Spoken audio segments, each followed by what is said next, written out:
त्रिशूल एजुकेशन में आपका स्वागत है। मैं हूं विनोद मिया और आज के लेक्चर का टॉपिक है प्रकट अधिमान सिद्धांत। तो टॉपिक हमारा बोर्ड पे लिखा हुआ है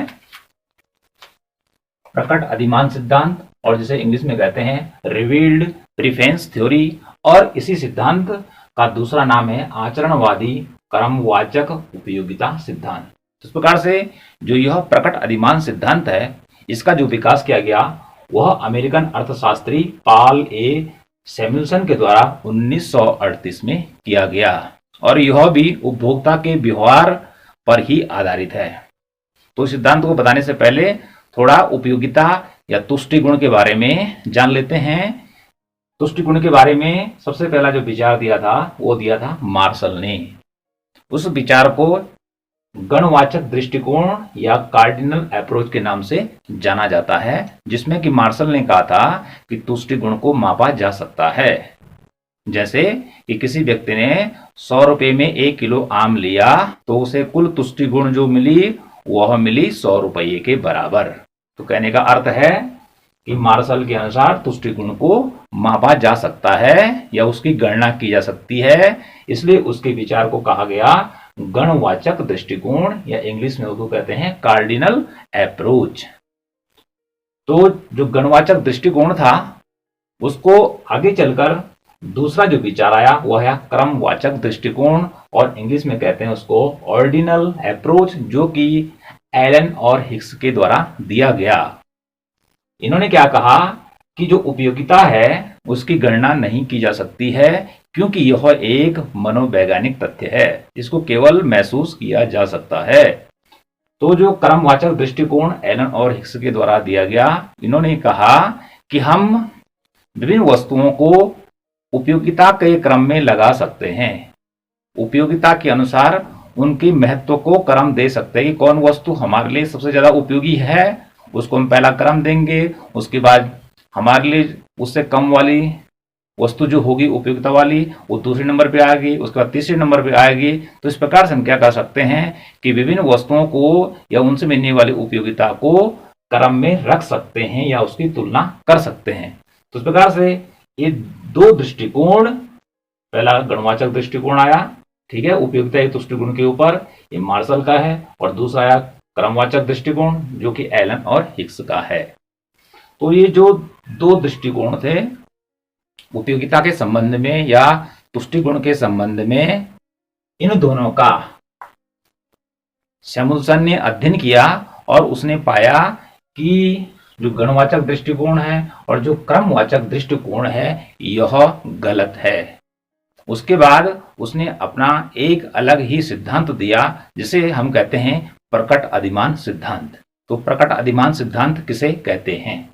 तो यहाँ पर डेफिनेशन लिखी है, कोई उपभोक्ता दो वस्तुओं के विभिन्न संयोगों में से जिस संयोग को स्पष्ट रूप से पसंद करता है उसे प्रकट अधिमान कहते हैं, या उसे प्रकट अधिमान सिद्धांत के नाम से जाना जाता है।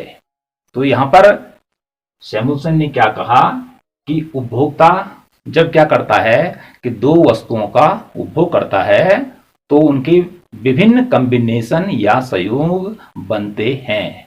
तो उनमें से क्या करता है उपभोक्ता, किसी एक संयोग को चुनता है। तो जिस संयोग को वह चुनता है, पसंद करता है या वरीयता देता है, उसे ही प्रकट अधिमान कहते हैं। क्योंकि क्रमवाचक दृष्टिकोण में बताया गया था कि जो उपभोक्ता है दो वस्तुओं के जो विभिन्न संयोग होते हैं उनके प्रति वह उदासीन होता है। लेकिन यहां पर सैमुअल्सन ने बताया कि उपभोक्ता अपनी पसंद को प्रकट करता है, कौन सा कॉम्बिनेशन उसे दो वस्तुओं का सबसे अच्छा लगता है या सबसे रुचिकर लगता है, उसको वह सबसे पहले वरीयता देता है या सबसे ज्यादा पसंद करता है, उसे ही कहते हैं प्रकट अधिमान। अब बात आती है कि व्यक्ति दो वस्तुओं के विभिन्न संयोगों में से एक ही संयोग को क्यों प्राथमिकता देता है या उसका क्यों चयन करता है, उसके उसने दो कारण बताए। पहला कारण उसने बोला, अन्य संयोगों में वह ज्यादा क्या हो, उपयोगी या रुचिकर हो। अर्थात जो संयोग उसने चुना है, इस संयोग होगा हमारा A B C D, और उसमें उसने डी का चुनाव कर दिया, तो उसने अन्य को क्यों छोड़ा और डी को क्यों उसने चुना? उसने इसलिए चुना क्योंकि वह ज्यादा उपयोगी है उसके लिए अन्य की तुलना में, ये ज्यादा रुचिकर है, ये ज्यादा इंटरेस्टिंग है, जिससे उसे ज्यादा आनंद की अनुभूति होती है। दूसरा कारण उसने बोला, या उसने वह कॉम्बिनेशन क्यों चुना? अन्य संयोगों की तुलना में वह सस्ता है। इसका मतलब ये हुआ कि जो अन्य संयोग हैं वह महंगे हैं। तो इस प्रकार से प्रकट अधिमान सिद्धांत में सैमुअल्सन ने क्या बताया कि कोई भी उपभोक्ता अपनी जो पसंद प्रकट करता है वह इन दो कारणों से करता है। पहला बताया कि जिस संयोग का उसने चुनाव किया है वह अन्य संयोगों की तुलना में ज्यादा उपयोगी है, और दूसरा बोला कि वह उनकी तुलना में सस्ता है, इसलिए व्यक्ति ने उस संयोग को चुना है। अब इसके बाद जानते हैं प्रकट अधिमान सिद्धांत की मान्यताएं। जो प्रकट अधिमान सिद्धांत है वो अनेक मान्यताओं पर आधारित है, क्योंकि कोई भी जो सिद्धांत होता है वो कुछ मान्यताओं को लेकर या कुछ बातों को लेकर चलता है जिसके आधार पर उसको सत्य सिद्ध किया जा सकता है। तो प्रकट अधिमान सिद्धांत की कौन कौन सी मान्यताएं हैं? पहली मान्यता है उपभोक्ता विवेकशील होता है। यह माइक्रो इकोनॉमिक्स में हर जगह आता है कि उपभोक्ता क्या होता है? विवेकशील होता है, अर्थात वह अपनी उपयोगिता को अधिकतम करना चाहता है, अर्थात वो जिस वस्तु को चुनता है या खरीदता है उससे वह अधिक से अधिक आनंद प्राप्त करना चाहता है, तो इसलिए उसको वहां पर विवेकशील माना गया है और वह अपने धन को क्या करता है? सोच समझकर विभिन्न वस्तुओं पर खर्च करता है। ओके। दूसरा आता है इसमें दो वस्तुएं। प्रकट अधिमान सिद्धांत में दो वस्तुओं के विभिन्न संयोगों में से एक संयोग को ही क्या करता है? उपभोक्ता चुनता है। तो यहां पर दो वस्तुओं के द्वारा ही हम क्या कर सकते हैं? प्रकट अधिमान सिद्धांत की व्याख्या कर सकते हैं। अगला आता है कि उपभोक्ता की जो रुचि है, फैशन है, स्वभाव है, उसमें परिवर्तन नहीं होना चाहिए।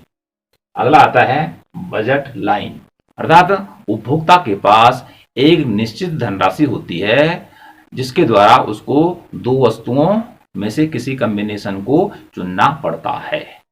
अगला आता है कि उपभोक्ता अपनी पसंद प्रकट करता है। इस सिद्धांत में जो उपभोक्ता होता है वह विभिन्न वस्तुओं के संयोगों में से एक संयोग को स्पष्ट रूप से चुनता है, अर्थात अपनी पसंद प्रकट करता है कि मुझे ये खरीदना है या ये मुझे ज्यादा उपयोगी लगता है, मैं इसका उपभोग करूंगा। इसी प्रकार से अगला आता है सकारात्मकता होती है। सकारात्मकता का अर्थ है कि माना किसी व्यक्ति को ए कॉम्बिनेशन ज्यादा अच्छा लगता है बी कॉम्बिनेशन की तुलना में, ठीक है, बी लगता है सी की तुलना में ज्यादा, सी लगता है डी की तुलना में ज्यादा, डी लगता है ए की तुलना में ज्यादा। तो इस प्रकार से क्रम चलता रहेगा। तो सबसे पहला ज्यादा उपयोगी उसने किसको माना? ए को माना, और सबसे अंत में आया ई। तो ई की तुलना में जो ए कॉम्बिनेशन है वो उसके लिए ज्यादा उपयोगी है। ये हो गया ट्रांजिटिविटी। सातवां आता है वस्तु चुनाव में संगति, अर्थात जो उपभोक्ता है यदि वह दो वस्तुओं का चयन करता है, माना वस्तु है ए और एक है बी, और उसमें उसको बी वस्तु सबसे ज्यादा अच्छी लगती है आज की डेट में, तो वह कल की डेट में भी वही रहेगी, अर्थात बी वस्तु कल की डेट में भी अच्छी रहेगी और आने वाले दिनों में भी उसके लिए बी वस्तु अच्छी रहेगी। किसकी तुलना में? ए की तुलना में अच्छी रहेगी। माना दो फल है, एक आम है और एक केला है, और किसी व्यक्ति ने केला पसंद कर दिया, ठीक है, आम की तुलना में, तो आज भी वही रहेगी पसंद, कल भी वही रहेगी और आने वाले समय में भी वही पसंद रहेगी जो उसने पहले नंबर पर ली है। यह होती है कंसिस्टेंसी। तो इस प्रकार से ये हुई सैमुअल्सन के प्रकट अधिमान सिद्धांत की मान्यताएं। प्रकट अधिमान सिद्धांत की परिभाषा और मान्यताओं को समझने के बाद अब इसको आसान भाषा में एक रेखाचित्र या फिगर पर समझते हैं कि इसका जो फिगर या रेखाचित्र या डायग्राम किस प्रकार से बनेगा। तो इसके लिए क्या करना है कि हमें इस प्रकार से टू एक्सिस अर्थात हमें दो अक्षों की जरूरत पड़ेगी, यहाँ y, यहाँ पर o और यहाँ पे x लिखा जाएगा। तो जो प्रकट अधिमान सिद्धांत है, इसमें दो वस्तुओं को लेकर सिद्धांत की व्याख्या की जाती है। तो माना एक वस्तु है x वस्तु या x गुड्स हो गया, ठीक है, नीचे का टाइटल, और यहाँ पे हो गया y वस्तु या y गुड्स। इस प्रकार से इन दो वस्तु अर्थात x वस्तु और y वस्तु के द्वारा हम क्या करेंगे कि यहां पर प्रकट अधिमान सिद्धांत को दर्शाएंगे। तो सबसे पहले क्या करेंगे कि यहां से एक बिंदु का चयन करके और यहां से सीधे एक लाइन खींचनी है, ठीक है, और इस पे लिखना है A और B। इस प्रकार से जो यह लाइन है इसे कहते हैं बजट रेखा। इसे क्या कहते हैं? बजट रेखा।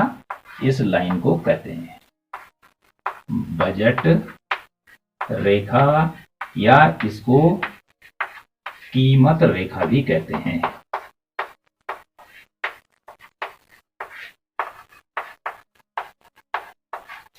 तो इस प्रकार से रेखा चित्र पर A और ये जो B है यह बजट रेखा या कीमत रेखा है। ओके, अब देखिए ये हो गया O, ये हो गया A और ये हो गया B। तो इस प्रकार से यहां से लेकर अर्थात यहां से और यहां से इस प्रकार से इस पूरे ट्रायंगल के अंदर अर्थात जो त्रिभुज बन रहा है, कौन सा त्रिभुज बन रहा है? O, A और B। ये जो त्रिभुज यहां से और इस प्रकार से यहां बन रहा है, तो इसके अंदर, ठीक है, ये और बी जो ये प्राइस लाइन है या बजट लाइन है, इसके अंदर उपभोक्ता दो वस्तु अर्थात y वस्तु और x वस्तु के किसी भी संयोग को चुन सकता है, किसी भी कॉम्बिनेशन को चुन सकता है। क्यों चुन सकता है? क्योंकि यह उसकी बजट रेखा में आता है या उसके बजट में आता है।